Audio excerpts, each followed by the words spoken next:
be better if it was in the middle of July and hot.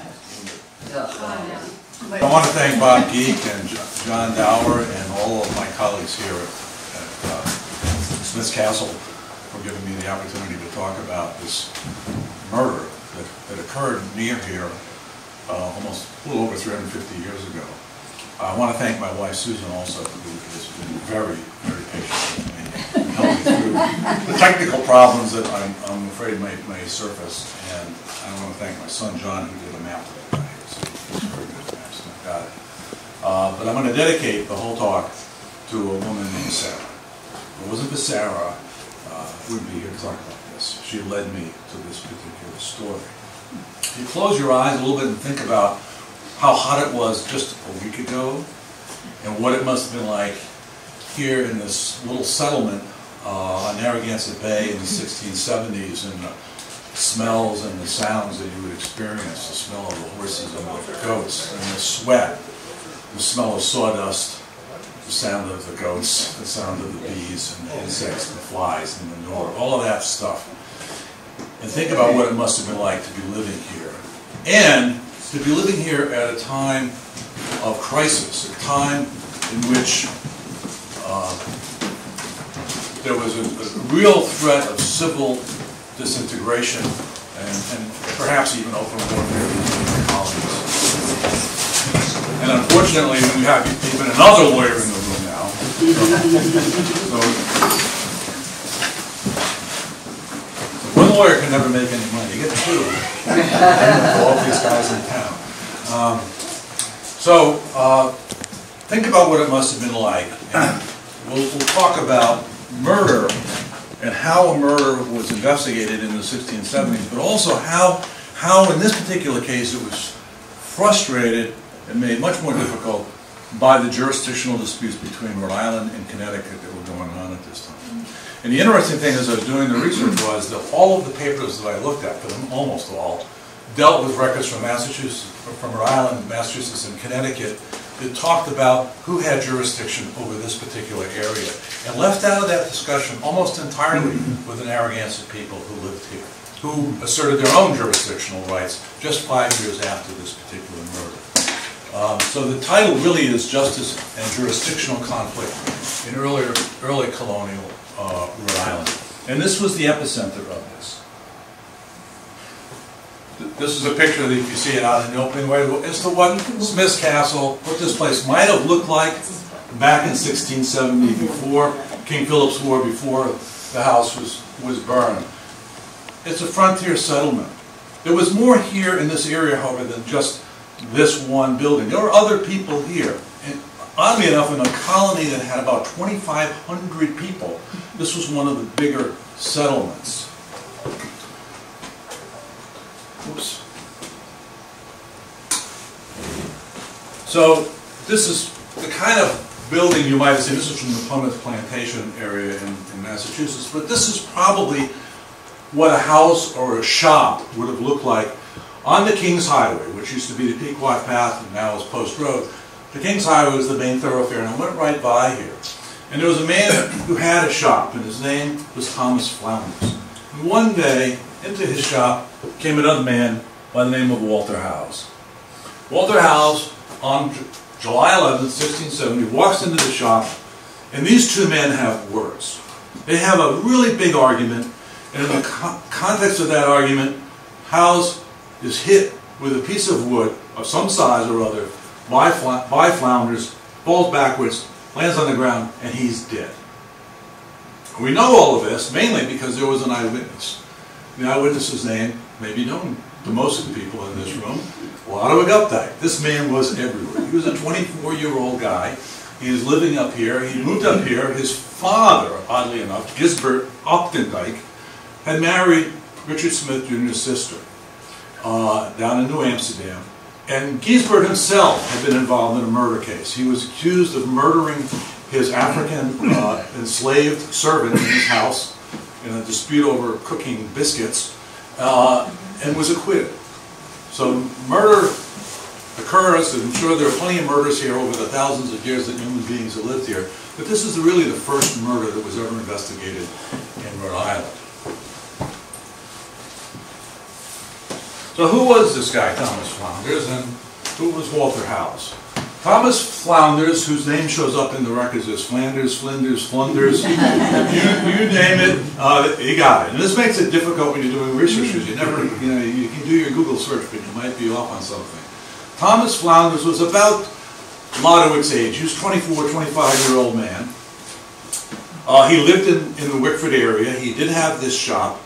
I could find no indication that he owned real estate, but he was interested in real estate. And he was a signatory in 1668 to a petition that was signed by a number of inhabitants, proprietors and inhabitants of the Narragansett country. Specifically, it says Wickford in the colony of Connecticut, asking the colony of Connecticut to come in and govern them and be their government. He signed it along with another individual named Walter House and another individual named Richard Smith. There were a number of these signatories. So we know he was involved in the local politics and had, at least at one time, a leaning towards Connecticut. Walter House had also signed a petition, the same petition, with his initials H, which indicates he was probably illiterate. But Walter House has signed two separate petitions. One as far back as 1663, along with Richard Smith and other proprietors and inhabitants of what they then called the Narragansett country. They didn't call it Wickford at that point, because Wickford might not have had its name by then. And so he also was a partisan in favor of Connecticut's jurisdiction over this particular area. Both men were married. Walter House's wife's name was Mary. We know almost nothing about her. Thomas Flounders' wife was Sarah. And Sarah was an interesting person whose background may have had something to do with the argument these men had or the bad words that they exchanged between them. She was the daughter of a man named John Green from up in Potawatomi. John Green, sometimes Captain John Green, sometimes Major John Green, the son of Dr. Green, met a Wampanoag woman and they had a child. There's no indication they were actually married. We don't know the name of the Wampanoag woman. She may have died in childbirth. She may have died shortly thereafter. We don't know much about her at all, except that she had this daughter named Sarah, who lived in the household with John Green. John Green later married Anne Almy, and they had 11 children. But the first of his children was Sarah, and he had a particular affection for her, it appears. How did Sarah and Flounders get together? That's a very good question. There's Lodowick. This is Hester Prynne. Sarah was probably the Hester Prynne of the Narragansett country. She did have a baby. We don't know if it was born in wedlock or out of wedlock. In all likelihood, she was pregnant out of wedlock, the father being Thomas Flounders. The colony of Rhode Island in 1646-47 adopted acts and orders in Portsmouth. They met in Portsmouth, Rhode Island, and adopted a lot of the English law, common law, including criminal offenses such as treason, murder, manslaughter, and other types of offenses that were really important to the Puritans: whoremongering, adultery, and fornication. Sarah was arrested, indicted and arrested for fornication. And in all the research I could do, I could never figure out who was her fellow fornicator. Because it takes two. Fornication is a relationship between two unmarried people who are not married to anybody. Adultery, as in Hester Prynne's case, requires one of them to be married, as she was.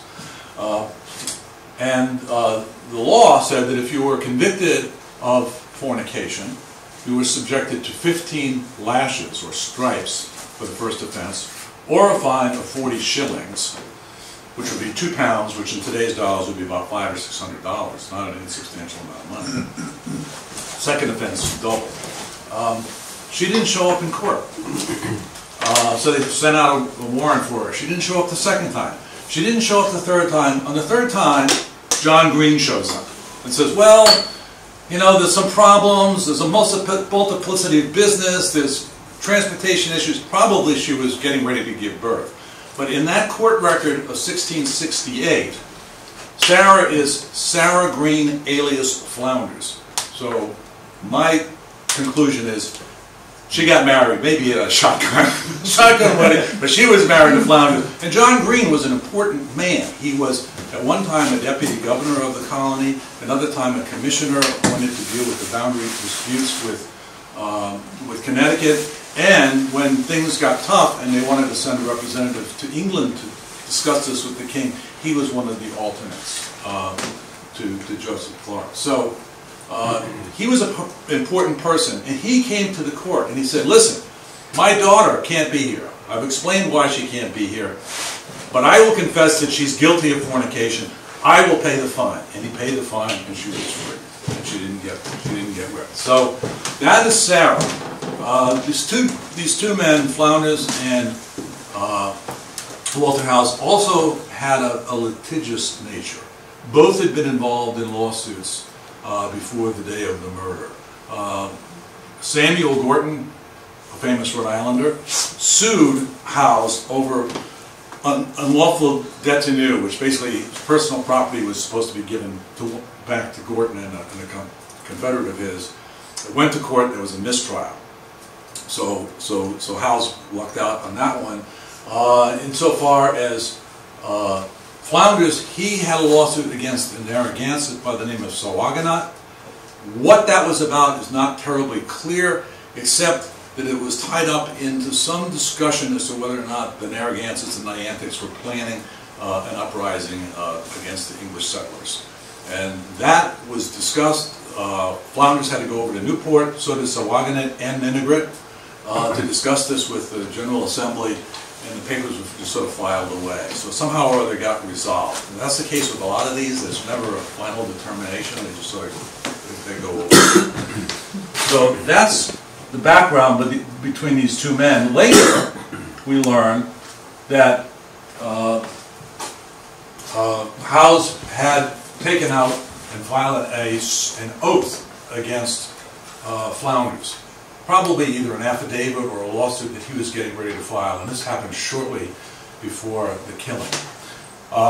Going back, this is the Rhode Island Acts and Orders of 1647. In Sarah's case, as was recorded in the Court of Trials in 1668, was being mandamus to appear and not showing up. His father gets called and says, well, my daughter, it's not out of contempt of court, but we don't have enough time, there's a lot of business, and I acknowledge that she's guilty of fornication, and I promise to answer the law and pay it. So he came before it, and that was the end of the matter.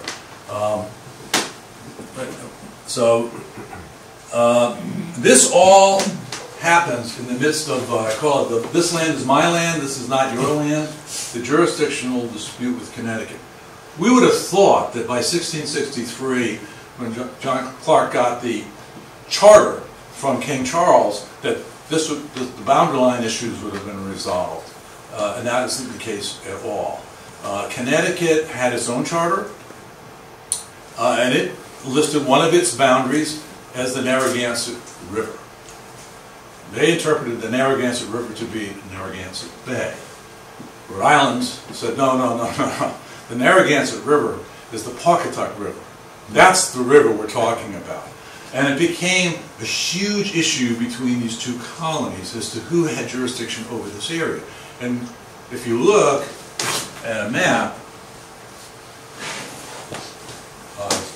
that my son prepared for me, thank God, because I could never have done this.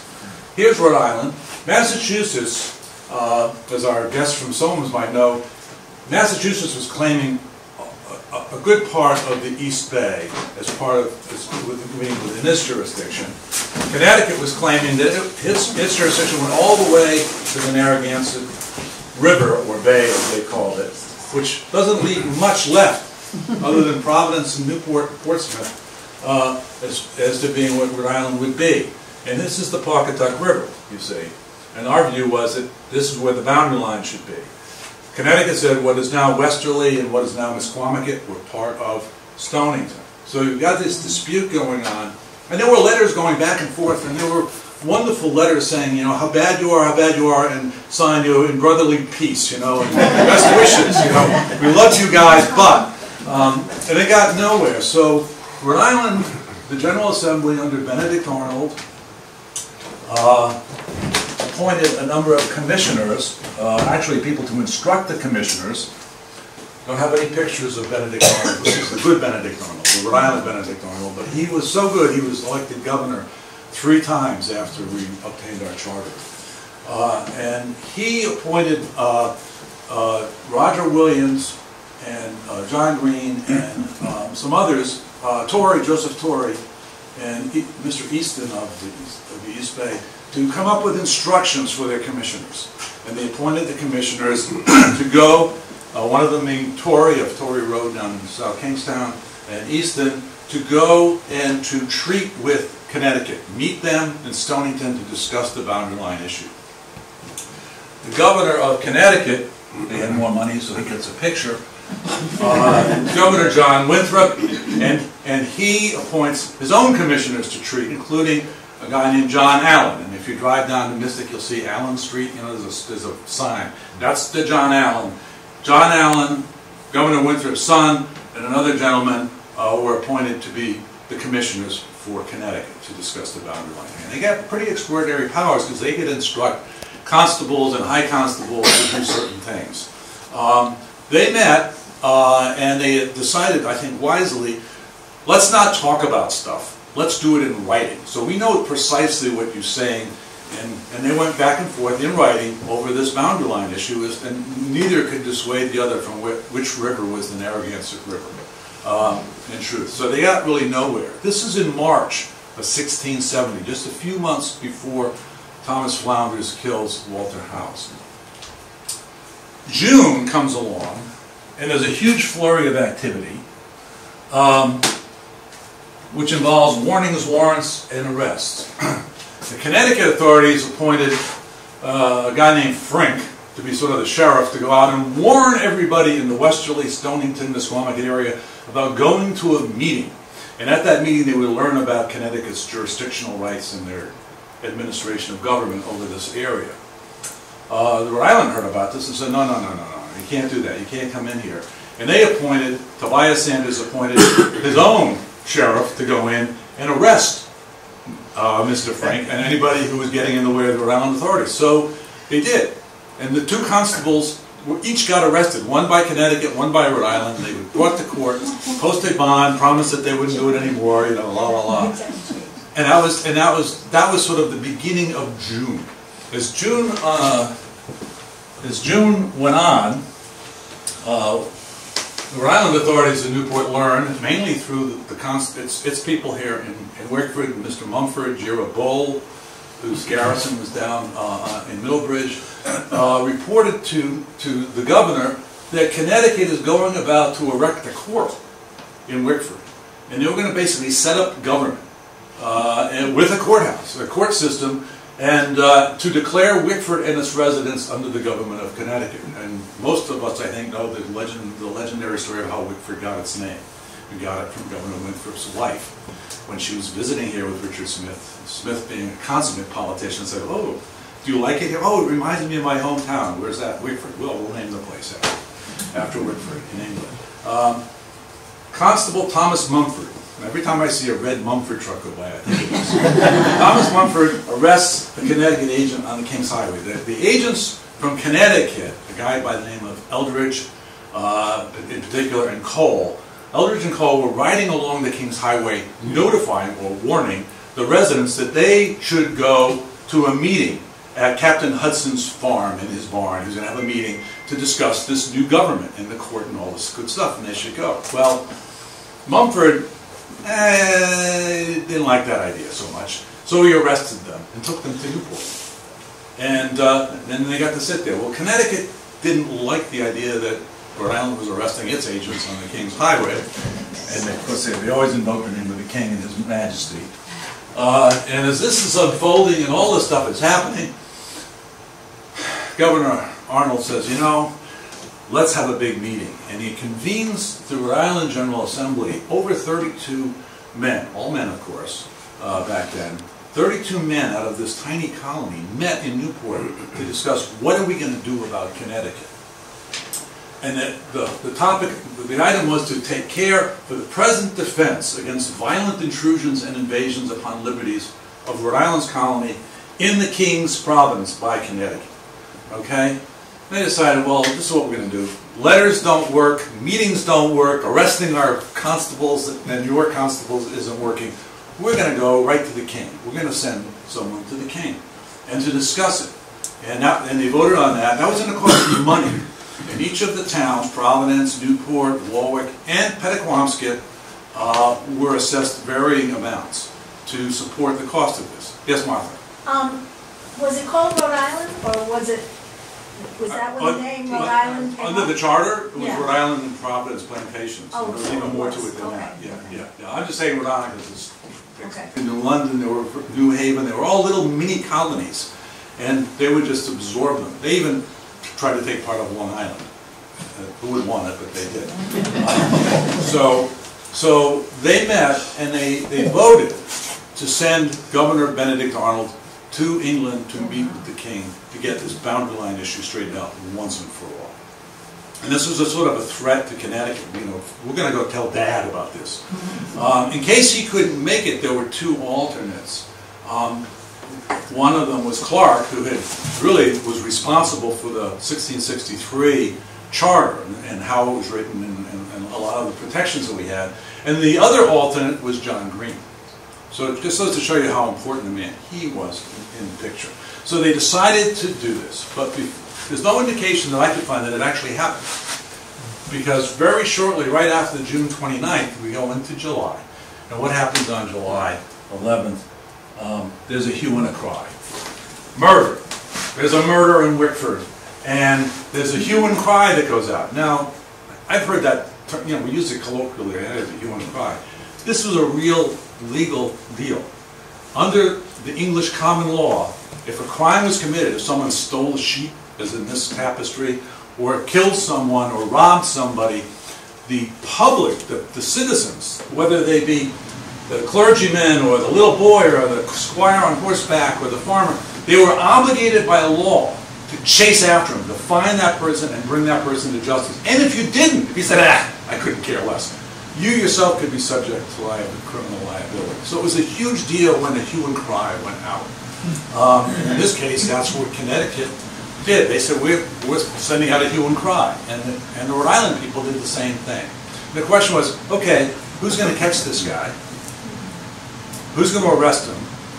Who's going to investigate? Who's going to prosecute? Who's going to deal with him if he's found guilty? Who's going to do that? Is Connecticut going to do it, or is Rhode Island going to do it? And how important are those decisions to these two colonies that are fighting each other over who has jurisdiction, who has the power to govern this area? So it became a real good ad hoc test case for who's in charge, or is it possession is 9/10 the law? You're the real estate guy, David, right? Something like that. If you've got it in your hands, you know, you're ahead of the guy who's chasing after you. So Samuel Eldridge, John Cole were really the two Connecticut-leaning constables in the area. They had been commissioned by Connecticut to be constables. And they write a report of a killing in Wickford on the 11th to 12th day of July. My guess is they use that language because that's when they discovered the killing, or when it became known to them. And it's signed by Samuel Eldridge and by John Cole and by 8 other men. And they report that a sad accident has befallen the town of Wickford in Connecticut colony. And what Eldridge and Cole and the 8 others did is they exhumed the body of the hastily buried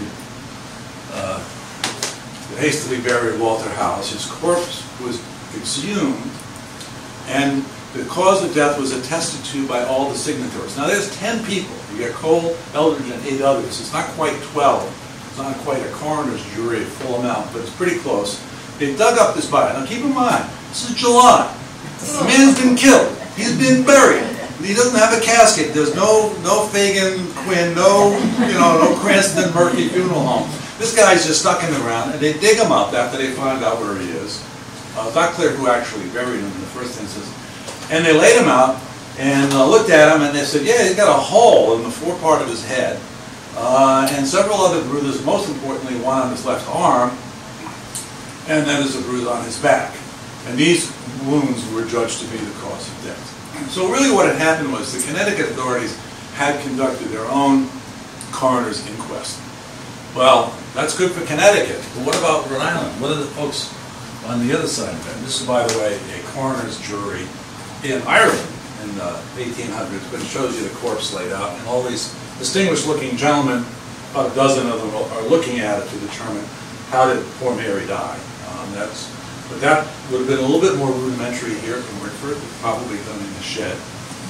The body was still around for a while, above ground, and on the 13th, Samuel Wilson and Jura Bull crossed over to Newport to say, hey, Governor, there's been a man slain here in our colony, and he's been illegally and disorderly buried by some persons without a view of a coroner's inquest. And Benedict Arnold, once again, decisive gentleman, says, well, it's necessary that this corpse be viewed by us and that we have a just proceeding in that regard. And they appointed Henry Palmer as the High Constable to come over and make sure this was done. So he comes over by boat and gets to Wickford, and they want to exhume the body and pass their on. Well, he was also ordered to arrest anybody who was suspected to be guilty of the crime, murder, and authorized to, I love this Fourth Amendment language here, break open any house or place of hiding. Just come in, smash open the door, go in and find the person or whatever you need. And if anybody interferes with you, such as those Connecticut guys, you can arrest them and bring them to Newport to explain what they're doing. So this was a busy place. And at the same time that Mumford and Bull and Wilson are letting the governor know what's going on, Samuel Eldridge, and today that name is frequently spelled Eldred, so all these names, you see them over and over again to this very day. Eldridge writes again to Thomas Stanton. Stanton was sort of the sheriff who oversaw this area for the government of Connecticut, and he was located in the New London area.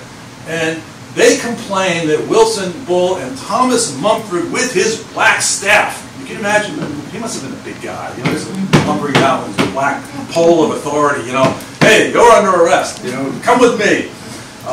They came and they were intent on impaneling the coroner's jury. Eldridge says, well, you can look at the body, it's still laying out here if you want to, but you can't impanel a jury. What do you mean I can't impanel a jury? No, you can't do it. So the Rhode Island people commanded Eldridge to serve on a jury, on a coroner's inquest jury of their own, and he refused to do so. Not only did he refuse to serve on the Rhode Island coroner's jury, he ordered the Rhode Islanders to serve on a coroner's jury under the Connecticut jurisdiction. And I'm sure he didn't mean to be funny about it, but they went back and forth with this battle of commanding each other.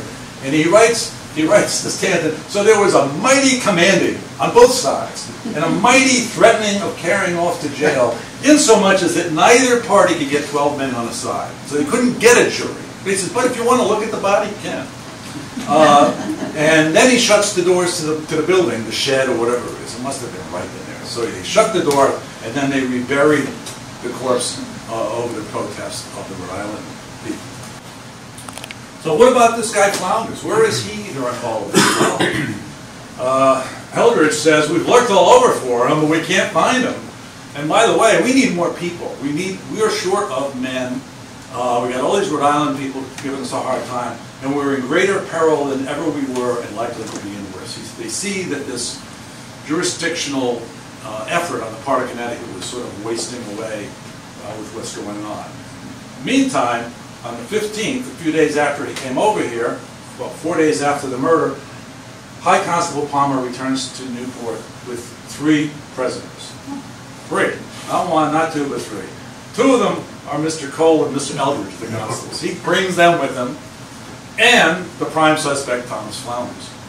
How Flounders got caught isn't clear, but my suspicion is that he actually surrendered to the High Constable Palmer to avoid being brought to Connecticut. Even though he'd been this Connecticut, remember, he was a guy who signed a petition asking to be under the governance of Connecticut. But he was brought before Governor Arnold. Can you imagine the governor, all the things this governor is being asked to do? You know, he's like the attorney general and the police chief and everything else in addition to being the governor. So he's brought before Arnold and is informed that he is accused of murdering Walter House and that he's accused by 12 men, i.e. the coroner's jury people, and that there was a witness. When Lodewick Van Dyke, his name is spelled like 15 different ways in the records, no doubt it's our Lodewick, who was present in the shop at the time of the difference.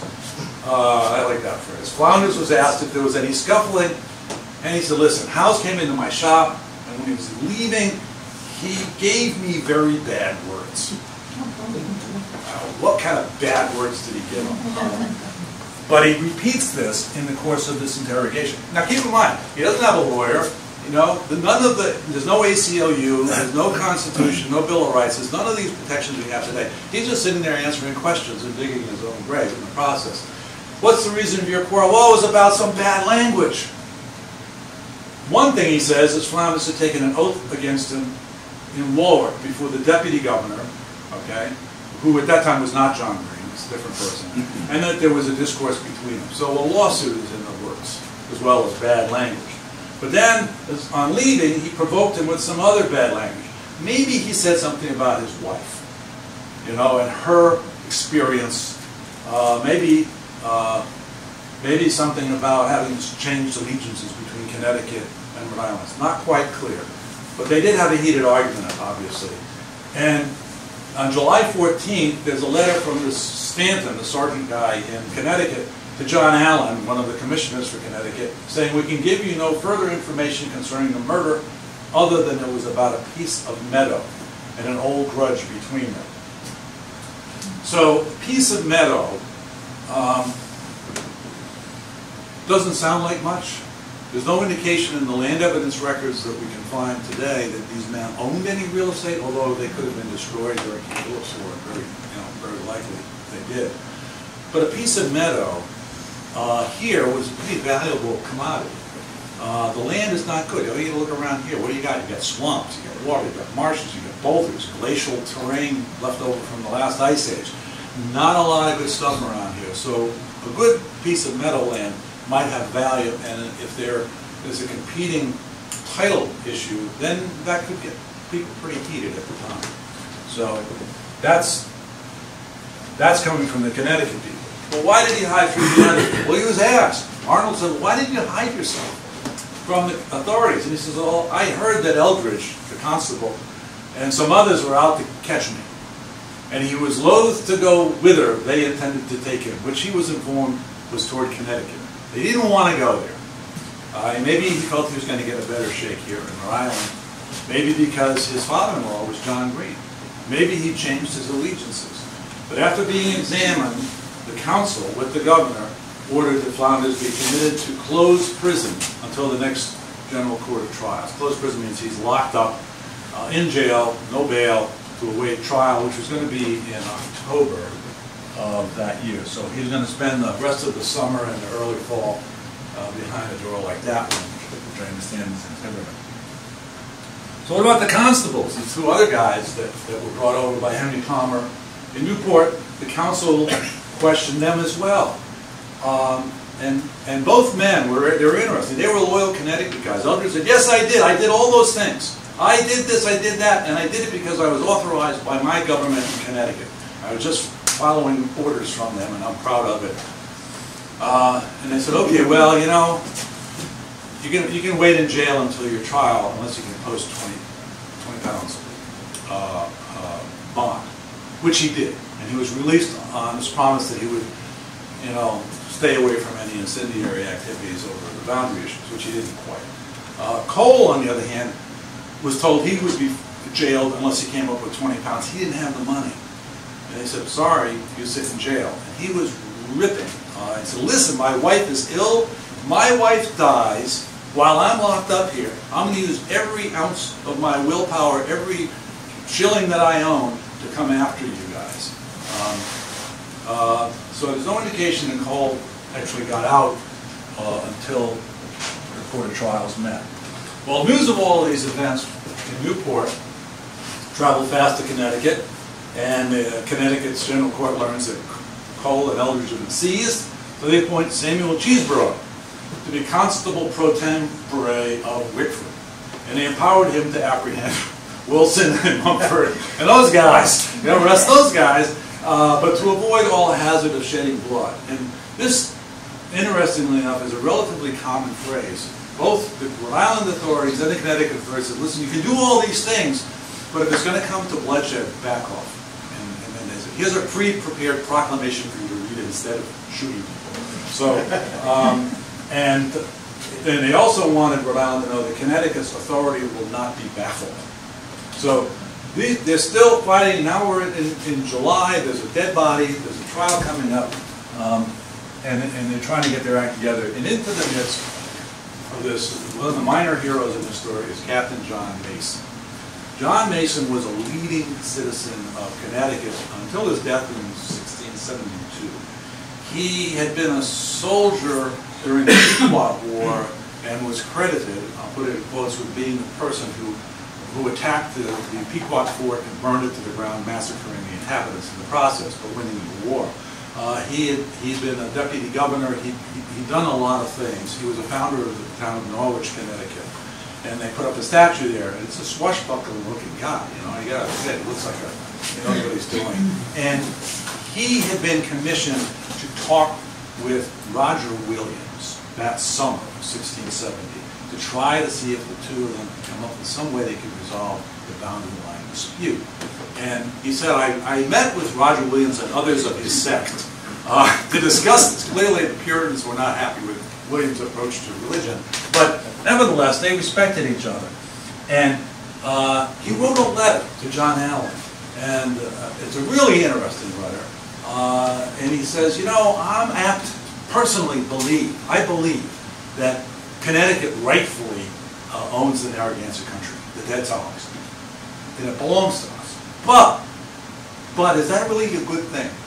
And he has this sort of cost-benefit analysis that is diplomatic and practical. And he says, let's look at this. The toll may prove to be more than the risk. We're going to spend more money than we're going to get out of this thing. And in his letter, he talks about two lawsuits that he was personally familiar with that had taken place in England, one of which cost many thousands of pounds and several lives without it being resolved. And the other one had cost hundreds of pounds and was still being fought with no result.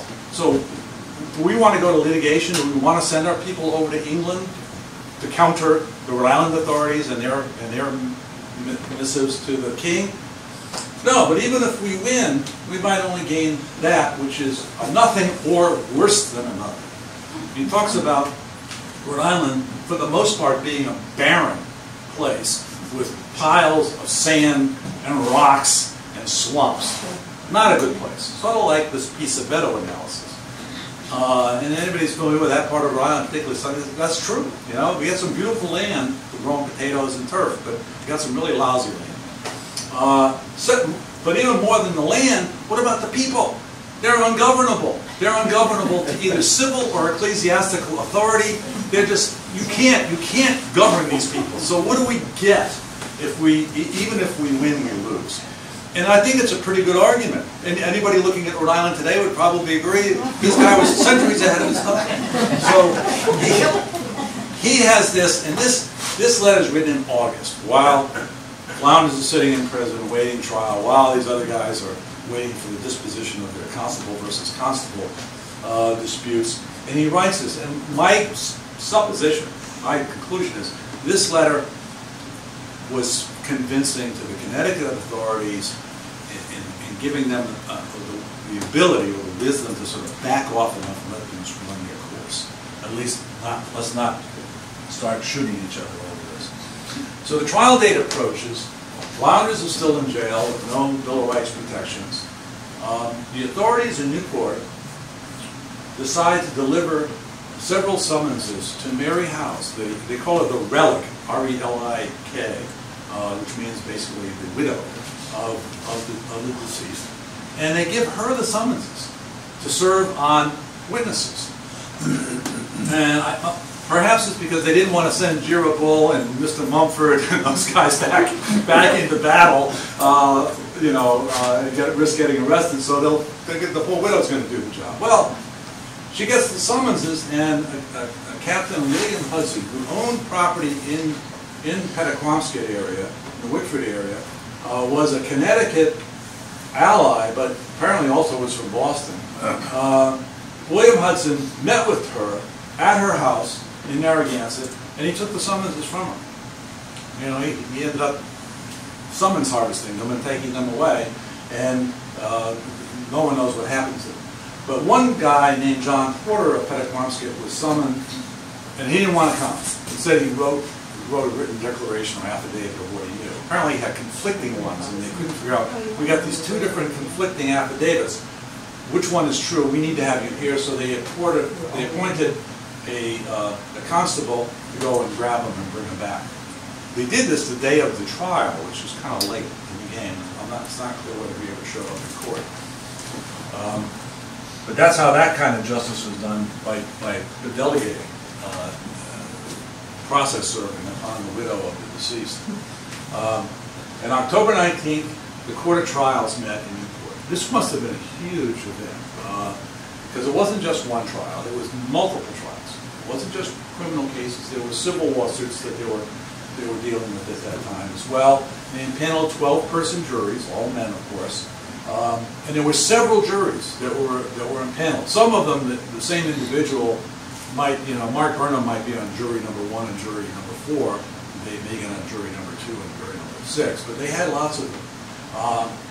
Not clear who actually prosecuted these cases or who the judges were, but they had several trials. And one of the trials was of John Frink, the guy from Connecticut who went out to show up for the meeting in Westerly, and he gets himself arrested.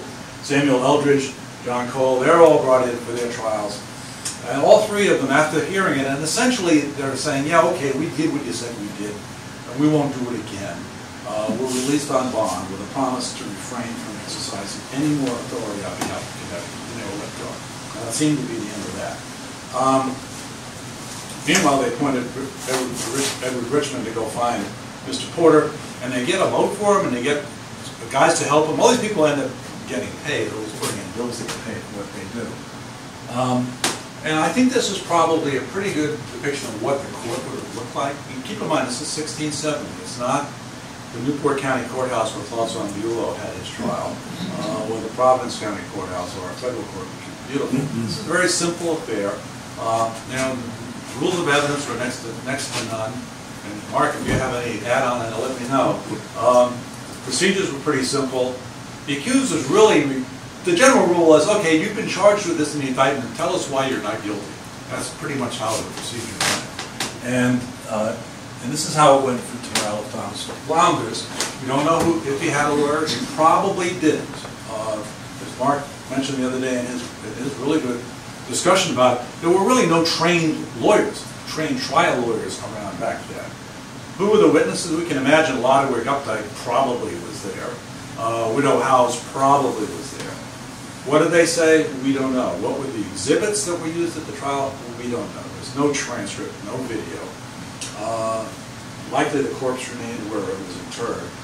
But the 12 jurors are listed. They'll list all the names of all the jurors in the case, and here is the report of the trial. This is the entire report of what happened in that courtroom. Thomas Flounders being indicted for felonious murder in the Walter House, inhabited in the King's Province on the 11th day of July, 1670, by several strokes or blows. Anyways, being brought to court and the indictment read and asked whether he's guilty or not guilty. Pled not guilty and puts himself upon the trial of God and the country. Jury's verdict, guilty of manslaughter. Boom, that's it, that's all we know. Now, I looked at this, wow, guilty of manslaughter. That's great. No. Today, that would be pretty good, maybe, because it might save your neck or knock off a few years. But unfortunately, going back to the acts and orders of the 1640s, the punishment for manslaughter was to be hanged, and your property could be forfeited to the crown. So that's a pyrrhic victory, I suppose. Manslaughter. So manslaughter is the killing of a man feloniously, but without malice aforethought. That was how it was defined. And the court unanimously adjudged that he be hanged.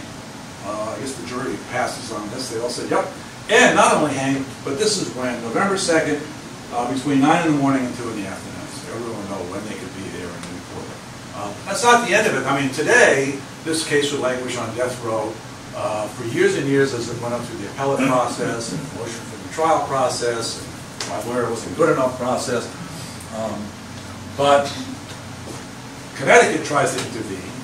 Unfortunately, their letter is dated the day before the trial, but it gets there after the trial. It's looked at by the General Assembly in October, later at the end of the month, and they complain again about coming into Connecticut and seizing its agents.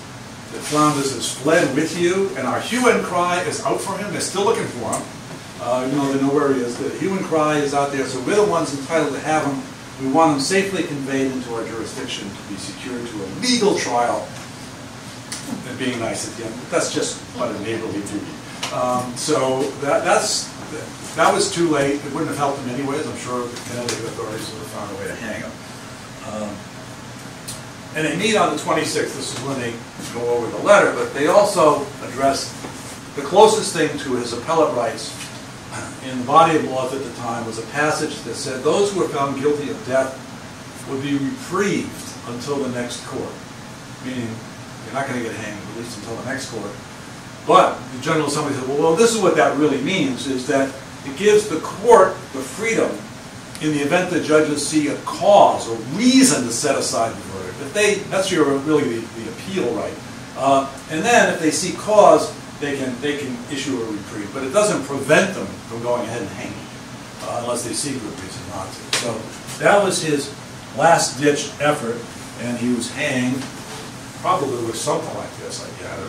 Pretty lonely affair. I'm sure there were no beloved ones there. I doubt that Sarah would have been there. And if you go to Find a Grave, to Find People's Graves, which is a great website, you cannot find Mr. House's grave anywhere or Flounders' grave. My supposition is that if they had anything, it was a rock. And maybe in the common burial ground in Newport for Flounders, maybe somewhere around here for Walter House, maybe right out in the backyard here. This is the Joshua Teft family, the Teft family cemetery along the bike path near Teft Hill, cemetery number 100 in South Kingstown. And it's full of these stones that are just there. Very sad place to see this. And speaking of Mr. Teft, Sarah, what about them? What about Mary? Mary, all I could find is that Mary may have died in Wickford sometime after 1670. 1970 doesn't say. She just sort of disappears from the record. She may have gone back with family that might have been in Massachusetts or somewhere. No indication of children. Sarah was left destitute. What does she have? She has an infant child, and she's got a dead husband. And by law, the estate of the condemned man was forfeited to the sovereign Lord the King. He gets it. And under our charter, what the King gets, we get to dispose of ourselves.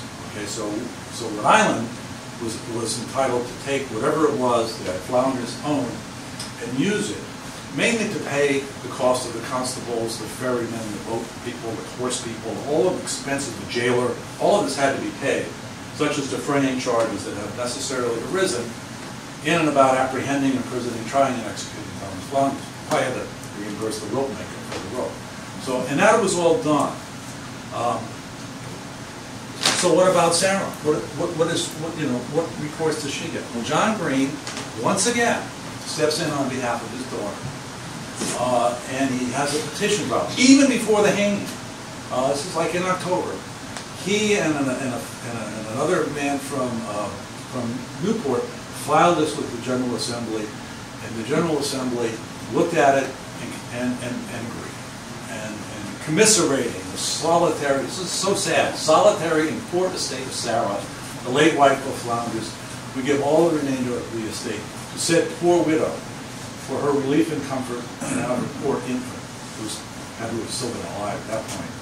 And further do that she shall have all the bedding and the household stuff, one cow, and one hog, together with the corn to feed them, and the remainder of the rest afterwards. In other words, after they paid all expenses, if there's anything after besides these things, she gets them.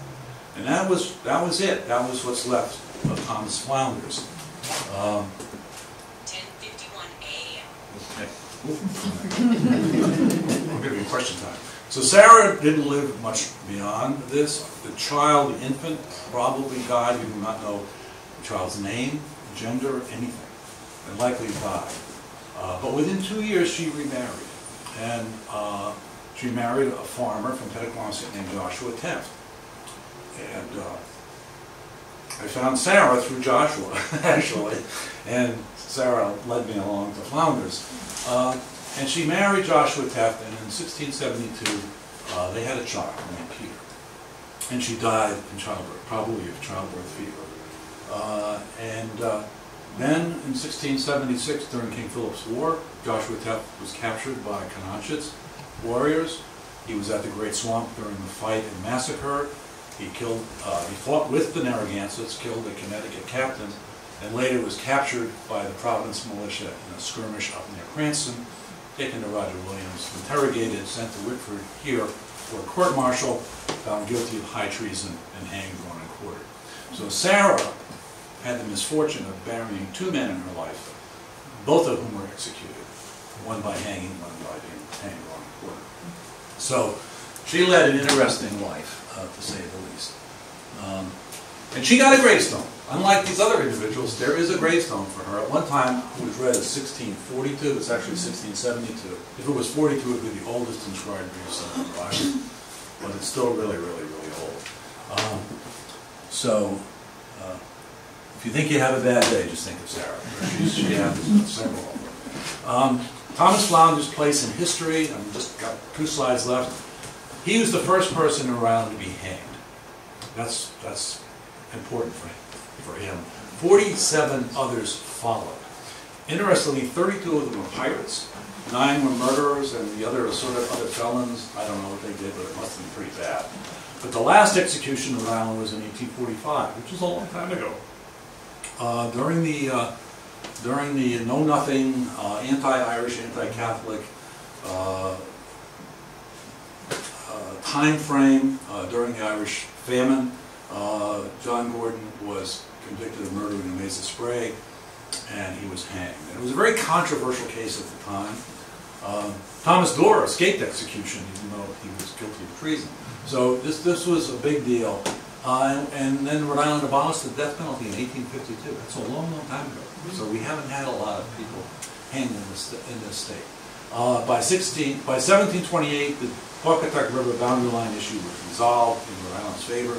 And then in 1746, Connecticut finally accepted the boundary terms that set out in our charter.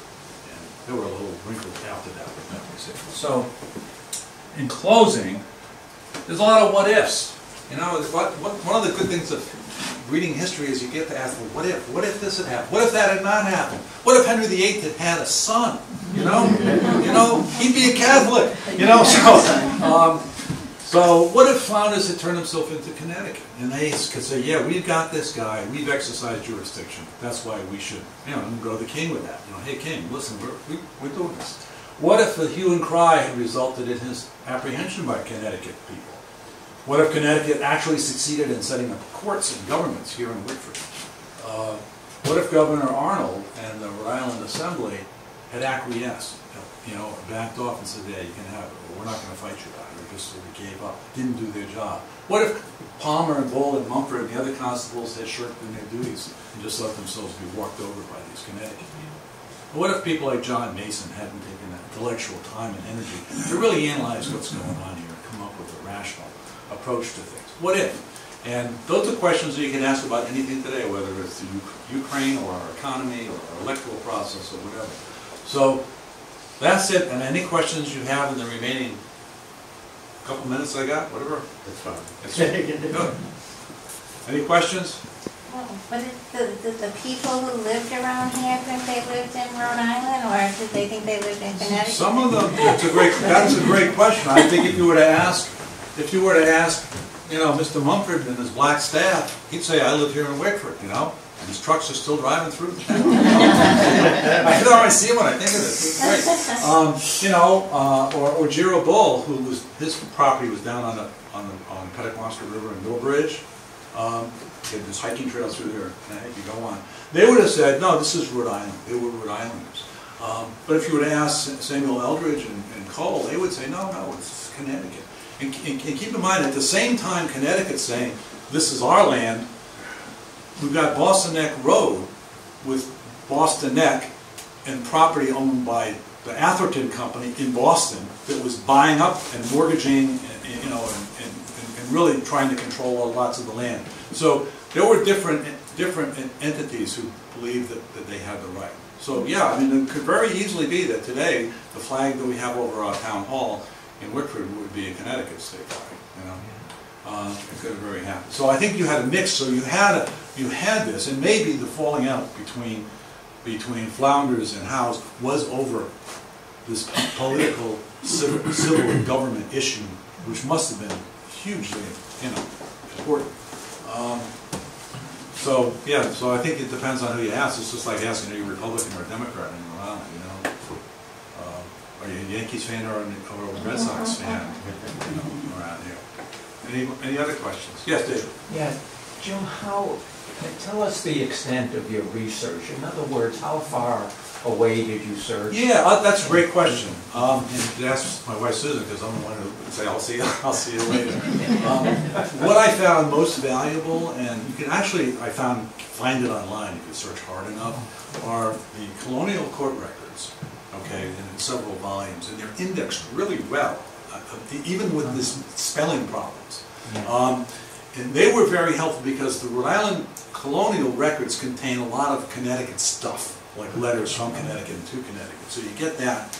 The other one that I found most interesting, being a lawyer myself, were the records of trials, T-R-Y-A-L-L-S, in 3 volumes. And I had the last volume where Green shows up to bail out his daughter, and I'm going to pay you the 40 shillings, don't whip her thing.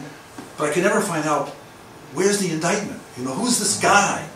And I finally got volumes 1, and I went through them, and it's nowhere. It doesn't tell you who it is. So that's why I think Flounders, married or made an honest couple of the 2 of them.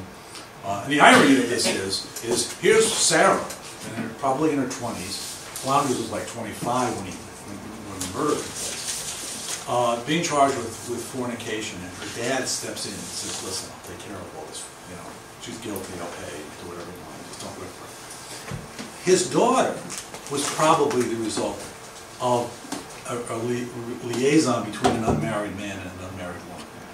Okay, and in that instance, even a mixed culture and mixed race on top of it. So he might have said, "Well, I don't want to be a hypocrite," and so.